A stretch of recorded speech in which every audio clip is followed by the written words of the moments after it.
Hey, this is Josh Hillis, LooseSuperFat.com. I'm here with the legendary, world-famous Dan John. How do I even introduce you? Senior RKC, world-famous track Senior coach, RKC, track coach, Highland author, Game, author, speaker. person who's kind to squirrels. Yes, I've seen it. I've actually seen Kind of Squirrels. Kind to squirrels, yeah. So there we go, that's good enough. Okay, cool. So, my average reader is, like, typically they've been working out, they may have seen some kettlebell stuff, they definitely haven't gotten, like, the whole world of it, though. What do you think is, I guarantee they're doing swings, Okay. They may not be doing anything else. What would you think would be the next thing that they should add in? Oh, sure. That's a pretty good question. Well, what I would do first is what we talked about earlier with the hip. Yeah. Is that the swing is maximal hip movement and minimal knee movement. Well, let's go to the next step, which is the goblet squat. That's the goblet squat. And what's good about the goblet squat is not only does it open up the hips, in terms of mobility and flexibility, but also it really gives you a nice leg workout without a lot of damage. You don't have the weight digging down here. You don't have the wrists. I know those are all to guys who know me say, "Oh, you big sissy." Well, yeah, I'm a big sissy. But the point is, a lot of people they get beat up doing these things, and so that would be the next step. And then if they can, I think especially for women, the kettlebell press, the weight will sit here on your hand, and as you press, it does great work for the shoulder. Like we talked earlier today, if all a woman did was squat and press, they would get their fitness goals. Right. I'm surprised how often it's that simple with women. So I would say, so you're swinging, look at the goblet squat. If you don't have a pressing motion in your workouts, like push-ups or something like that, add that as soon as you can get in there. And for men, don't be afraid to learn how to do the kettlebell clean and press. Great upper body workout. Cool.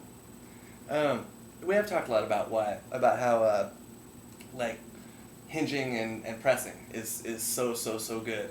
Why? What sets those two movements apart? Like why is it so good?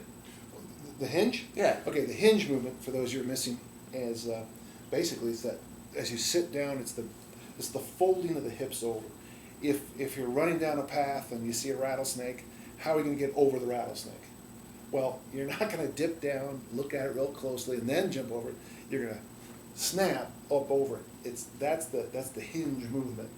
Butt back, snap. Butt back, snap. Just like a kettlebell swing. Kettlebell swing. You can do 10,000 and master it. It's funny with Pavel's little study. He actually made a guy jump higher in 45 minutes by doing swings, overspeed swings, and hip flexor work. So it's just the basic human movements, and how you break it down, I don't care, but it's going to be the push, the pull, the squat, the hinge, picking something off the ground, the deadlift, and the various walking, sprinting, runnings.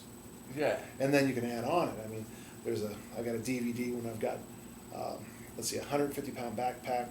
I'm dragging the sled, and I'm carrying 2 heavy farmer bars. Well, that's a pretty good work. Just putting the gear on is a good workout. You don't need to work. You just stand there for a second and say, I'm done. Right. But anytime you start to work around those basic human movements, and you can add and subtract to that all you want, that's what we need to do in the weight room.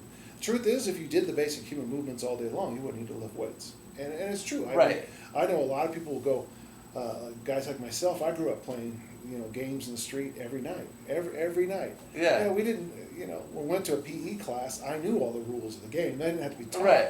And we didn't get, run in the parked cars, Right. Yeah. But for those of us who do have to use a gym to get our workout in, make sure you cover all the basic human movements. Personally, I like to cover them in the warm-up. So my warm-ups... That's really cool. Yeah, so... Yeah.